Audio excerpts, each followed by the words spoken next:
क्यों लाए, कौन लाए, कहाँ का है, ये कौन है, आप करो कुछ नहीं। उनको सम्मानित करके दिया जाएगा कि भाई आपने एक जान बचाने की कोशिश की, आपने इनको हॉस्पिटल पहुँचाया और उस हॉस्पिटल को फ्री ऑफ कॉस्ट इलाज करना है। अगर इलाज से मना कर रहा है तो उसका लाइसेंस रद्द करने का प्रावधान है। किस स्टेट ने ऐसा काम किया है जो हमारे दिल्ली सरकार ने, आम आदमी पार्टी मोदी की जो चंदे पे धंधा चला रहा है उसका एक ही तोड़ है अरविंद केजरीवाल। और इसको जो है ना, इस बार अरविंद केजरीवाल उखाड़ फेंकेगा। हम लोग उसके सिपाही उसके साथ है। प्रवक्ता नबी हुसैन प्रवक्ता है हमारे पार्टी। हाँ, मैं प्रवक्ता हूँ, एनपीपी के प्रदेश प्रवक्ता हूँ। बीजेपी को उखाड़ फेंकेगा। अरविंद केजरीवाल ने अपना सरकार बना करके अपने विकास का डंका पूरे विश्व में फैला चुके हैं। देश में नहीं बल्कि अरविंद केजरीवाल मॉडल विदेश में भी चर्चा का विषय बना हुआ है। और यह बातें बीजेपी के लिए भारी से भारी शर्मनाक होनी चाहिए। बीजेपी को इस पे महसूस करना चाहिए कि इतनी बड़ी तादाद में रहते हुए एक मामूली सी पार्टी।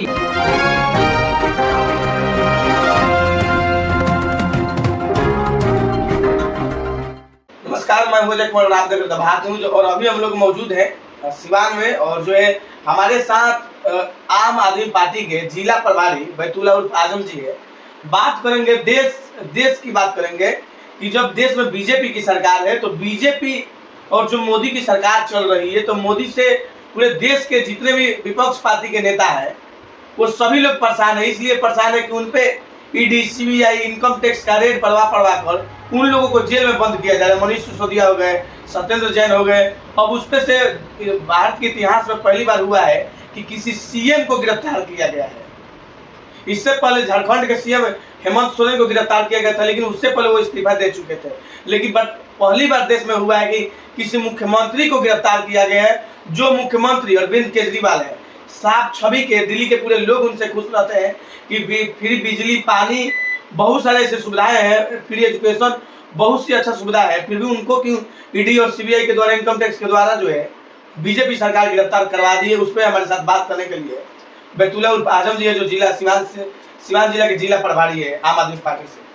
क्या कुछ कहिएगा इस विषय पे?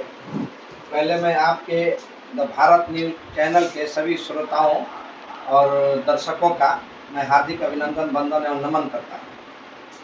आपने जो सवाल किया है कि भाजपा में भी बहुत दागी नेता है, भ्रष्टाचारी नेता है, उन पे कोई कार्रवाई नहीं। ये मैं नहीं कर रहा हूँ, ये कोर्ट कह रहा है। ये बहुत से अपराध उन लोगों पे मुकदमा दायर हुआ है, ये वो कोर्ट बताता है। मैं नहीं करूँ, मैं कोर्ट का बात सुनते ही बोल रहा हूँ। देखिए, भाजपा की जहाँ तक बात है, आज के डेट में भाजपा को इसीलिए ना वॉशिंग मशीन कहा जाता है कि जितने दागी नेता है, भ्रष्टाचारी नेता है, बलात्कारी नेता है, लूटने वाले नेता है, या दुनिया का जितना भी बड़ा गुनाह जुर्म करके और आप भाजपा में चले जाइए और वहाँ उस वॉशिंग मशीन में धुल जाइए और बिल्कुल साफ सुथरा होकर के बाहर निकलिए और राजनीति करते हैं।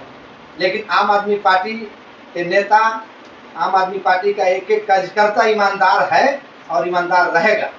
और इसी ईमानदारी को लेकर के और आम आदमी पार्टी के नेता और दिल्ली के मुख्यमंत्री, राष्ट्रीय संयोजक अरविंद केजरीवाल जी से मोदी जी और उनकी पार्टी और उनकी सरकार घबराई हुई है इनके कामों को लेकर के कि हमारी पार्टी जो आम आदमी पार्टी है ये सिर्फ काम की बात करती है, कोई दूसरी गंदी राजनीति नहीं। ये राजनीति बदलने आए हैं, ये राजनीति करने नहीं आए, राजनीति बदलने आए हैं कि राजनीति कैसे किया जाता है, राजनीति जनता के लिए किया जाता है।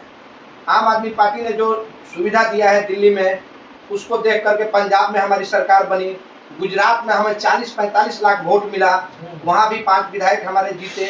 और इस बढ़ती लोकप्रियता को देखते हुए मोदी जी घबरा गए हैं कि अगर आज के डेट में हिंदुस्तान में अगर कोई मोदी का विकल्प है तो सिर्फ और सिर्फ अरविंद केजरीवाल। मतलब अगर कोई हराने वाला है तो अरविंद केजरीवाल के विपक्ष में आ सकते हैं, जो एक बड़ा चेहरा हो सकता है। बिल्कुल, उनसे बढ़िया चेहरा, उनसे बढ़िया व्यक्तित्व, उनसे बढ़िया नेतृत्व करता हमारे देखने से, हमारे नज़र में अभी हिंदुस्तान में कोई नहीं दिख रहा। बात करेंगे, हमारे साथ अधिवक्ता जी भी है जो विनोद कुमार सिंह है, इनसे भी बात करेंगे अरविंद केजरीवाल को लेकर, क्योंकि मुद्दा ये है कि अरविंद केजरीवाल को जेल में बंद कर दिया गया है, उसी पे बात करेंगे। क्या कहिएगा सर? देखिए, अरविंद केजरीवाल जी को ईडी के द्वारा निराधार आरोप के साथ आरोपित करते हुए कुछ दिनों से जेल में बंद किया गया है। और इसमें बीजेपी की भी मानसिकता पाक नहीं कही जाएगी। भले ही वो अपने आप को कहती है कि हम गिरफ्तार नहीं किए हैं, डिपार्टमेंट तो उनका है, सरकार तो उनकी है, उनके इशारे पे ही उनका विभाग काम कर रहा है, तो अपने आप को वो बेदाग नहीं कह सकती है। और उनको समझना चाहिए कि जो लक्षागृह में जलता है वहीं सुरमा निकलता है। तो भले ही अरविंद केजरीवाल जी को जेल में बंद किया गया है, लेकिन अरविंद केजरीवाल ही आएंगे जो कि मोदी की अभी जो प्रतिद्वंदिता कर रहे हैं, आने वाले दिन में ही मुख्य प्रतिद्वंदी के रूप में रहेंगे। और इसी बात से घबरा करके वो अरविंद केजरीवाल को पस्त करने के लिए, आम आदमी पार्टी को ध्वस्त करने के लिए भारतीय जनता पार्टी की सरकार, मोदी सरकार उनके ऊपर यह षड्यंत्र चला रही है। लेकिन यह षड्यंत्र उनके लिए ही भारी पड़ेगा, बीजेपी के लिए ही मुश्किल का सबब बनेगा। बीजेपी के खेमे में चाहे कितना ही बड़ा अत्याचारी, दुराचारी, बेविचारी नेता हो, जिसकी बीजेपी भी भूरी भूरी शिकायत करती हो, परंतु वही व्यक्ति बीजेपी के खेमे में चला जाता है तो वह बेदाग हो जाता है। और यही बीजेपी की न्याय प्रक्रिया है कि वो अपनों के नहीं बल्कि दूसरे पे उंगली उठाती है, अपने गिरबान में झांकने का प्रयास नहीं करती है। और इस तरह के सिद्धांत विहीनता रखते हुए बीजेपी अपने आप को सिद्धांतवादी करती है, जो मेरे मानसिकता से बिल्कुल ही गलत है। सबसे पहले व्यक्ति को, किसी पार्टी को अपने गिरबान में झांक करके दूसरे को बोलना चाहिए। अरविंद केजरीवाल के मुकाबले बीजेपी सरकार में उतना विकास नहीं कर पाई जितना एक राज्य में कर दिया। स्पष्ट उदाहरण है कि दिल्ली में ही केंद्र स्तर पर बीजेपी की सरकार है और दिल्ली में ही राज्य स्तर पर अरविंद केजरीवाल की सरकार है। तो यदि बीजेपी में ही लोकप्रियता थी तो दिल्ली वालों को दिल जीत करके उन्होंने अपना सरकार क्यों नहीं बनाया? कैसे मौका मिल गया अरविंद केजरीवाल को? और यह सर्व की बात होनी चाहिए बीजेपी के लिए कि बीजेपी को केंद्र में रहते हुए भी उनके नाक पर अरविंद केजरीवाल ने अपना सरकार बना करके अपने विकास का डंका पूरे विश्व में फैला चुके हैं। देश में नहीं बल्कि अरविंद केजरीवाल मॉडल विदेश में भी चर्चा का विषय बना हुआ है। और यह बातें बीजेपी के लिए भारी से भारी शर्मनाक होनी चाहिए। बीजेपी को इस पे महसूस करना चाहिए कि इतनी बड़ी तादाद में रहते हुए एक मामूली सी पार्टी जो 10-12 साल की पार्टी है, आपके दिल्ली में अपनी सरकार आपके रहते हुए भी बनाकर दिखा चुकी है और आज भी जनता का विश्वास पात्र बनी हुई है, जिसको ध्वस्त करने के लिए आप तरह तरह का षड्यंत्र चला रहे हैं। यही आपका सिद्धांत है क्या? आपके प्रतिकूल, आपके विरुद्ध कोई बोलता है तो वह अपराध हो जाता है और जो आपके सापेक्ष बोलता है वह अपराध मुक्त हो जाता है। यही आपका सिद्धांत होना चाहिए। लेकिन आपके सिद्धांतों पर पूरा देश की जनता गौर कर रही है और आने वाले दिन में अरविंद केजरीवाल देश के जनता के सर आंखों पे होंगे, यह मेरा अपना पूर्ण विश्वास है। जब दिल्ली में 200 यूनिट फ्री बिजली दिया जा रहा था तब वही मोदी जी कहते थे कि ये फ्री की रेवड़ी है। लेकिन आज 2024 में देश में फिर से सरकार बनाने के लिए नरेंद्र मोदी कह रहे हैं कि हम पूरे देश में 300 यूनिट फ्री बिजली देंगे। उस पर क्या कहेंगे? जिला प्रभारी में बात करेंगे, क्या कहिएगा इस पर? पहले तो फ्री की रेवड़ी कह रहे थे, अरविंद केजरीवाल फ्री बिजली दे रहे थे, तो लेकिन अभी क्या कहिएगा जब वो 300 यूनिट फ्री बिजली देने की बात कर रहे हैं? देखिए, आज तो कोई एक भी बात हमको बता दीजिए जिसको मोदी जी ने वादा किया हो और पूरा किया हो। क्या 15 लाख हर आदमी को मिला? नहीं मिला। पैसा नहीं मिला। हर साल 2 करोड़ नौकरी मिली? नहीं मिला। उसके बाद ये कहिए कि आज 10 साल से यूपी में बीजेपी की सरकार है, वहाँ क्यों नहीं बिजली फ्री हुआ? उनकी जहाँ जहाँ भी बीजेपी की सरकार है कहीं आज तक उन्होंने बिजली फ्री दिया? नहीं दिया। लेकिन हमारी आम आदमी पार्टी ने जैसे ही पहली बार सरकार बनाई, उन्होंने जो जो वादा किया, वादा से 10 काम ऐसा हुआ जो वादा से ज़्यादा हुआ। हमें जितनी जानकारी है 76 वादा उन्होंने अरविंद केजरीवाल ने 2015 के चुनाव में किया था और 2020 चुनाव आते 86 कार्य उन्होंने कर दिया, वादा से ज़्यादा। हमको नहीं लगता है कि भारत में कोई ऐसा मुख्यमंत्री अभी तक कोई सा पैदा हुआ है। और एक छोटी बात आपको हम बता दें कि हम थोड़ी देर के लिए लोग बीजेपी वाले कह रहे हैं कि भ्रष्टाचारी है, घोटाला है, ये है और जो भी है। आप थोड़ा सा अपने मानसिकता से सोचिए कि 2015 में जब हमारी सरकार बनी तो उस वक्त मात्र 30,000 करोड़ बजट था दिल्ली का और सब कुछ फ्री, बिजली, पानी, शिक्षा, स्वास्थ्य, महिला यात्रा, सब कुछ फ्री देने के बाद हमारे यहाँ 400 रुपया है वृद्धा पेंशन, विधवा पेंशन, विकलांग पेंशन, दिल्ली में 2500 रुपया महीना है। इतना कुछ करने के बाद 2020 चुनाव आते आते हमारा बजट 60,000 करोड़ का हो गया। क्या अरविंद केजरीवाल ने अपने घर से दिया? जनता का ही इतना टैक्स, सारा चीज फ्री, सब कुछ फ्री होने के बाद जो है अमरनाथ यात्रा मुफ्त देते हैं, महिलाओं को फ्री है बस में यात्रा देते हैं, फ्री बिजली देते हैं, फ्री स्वास्थ्य देते हैं, फ्री शिक्षा देते हैं।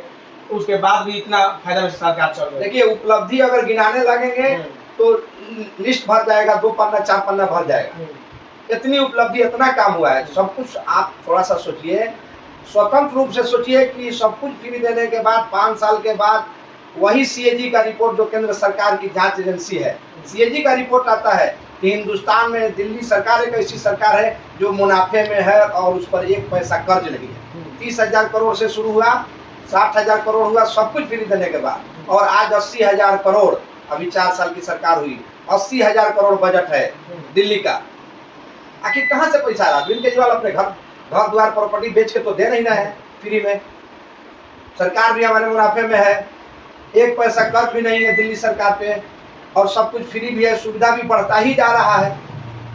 अभी हर महिलाओं को 1-1 हज़ार रुपया देने की बात हो रही है। वहाँ यहाँ आपको अभी हमने बताया कि 500, यहाँ 400 रुपया विकलांग पेंशन, विधवा पेंशन, वृद्धा पेंशन है, वहाँ 2500 है। यहाँ कुछ भी फ्री नहीं है। वहाँ महिला का यात्रा फ्री है, 200 यूनिट बिजली फ्री है, 20,000 लीटर प्रति माह पानी फ्री है, जबकि पानी का भी बिल लगता था। वहाँ एक योजना चलता है हमारा, फरिश्ते योजना।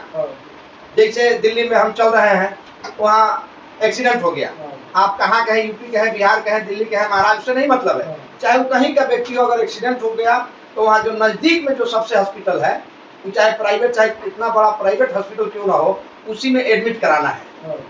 और जो एडमिट कराने जाएगा उससे नाम पता भी नहीं पूछा जाएगा, और उसको सम्मान राशि दिया जाएगा 3,000 रुपया उसको, और उस पर कोई FIR नहीं, कोई पूछताछ नहीं कि क्यों लाए, कौन लाए, कहाँ का है, ये कौन है, आप पर कुछ नहीं। उनको सम्मानित करके दिया जाएगा कि भाई आपने एक जान बचाने की कोशिश की, आपने इनको हॉस्पिटल पहुँचाया, और उस हॉस्पिटल को फ्री ऑफ कॉस्ट इलाज करना है। अगर इलाज से मना कर रहा है तो उसका लाइसेंस रद्द करने का प्रावधान है। किस स्टेट ने ऐसा काम किया है जो हमारे दिल्ली सरकार ने, आम आदमी पार्टी सरकार और अरविंद केजरीवाल की सरकार ने किया है? बता रहे हैं कि गिनाने लगेंगे तो काम बहुत बड़ा लिस्ट हो जाएगा। आम आदमी पार्टी के नेता नबी जी भी है, बात करेंगे कि जो केजरीवाल के साथ बीजेपी सरकार कर रही है, क्या सही कर रही है कि गलत कर रही है, इनसे बात करेंगे। क्या कुछ इलेक्शन? देखिए, जुमलेबाजी की सरकार जो बनी है ना मोदी की, जो चंदे पे धंधा चला रहा है, उसका एक ही तोड़ है अरविंद केजरीवाल। और इसको जो है ना, इस बार अरविंद केजरीवाल उखाड़ फेंकेगा। हम लोग उसके सिपाही उसके साथ है, प्रवक्ता नबी हुसैन।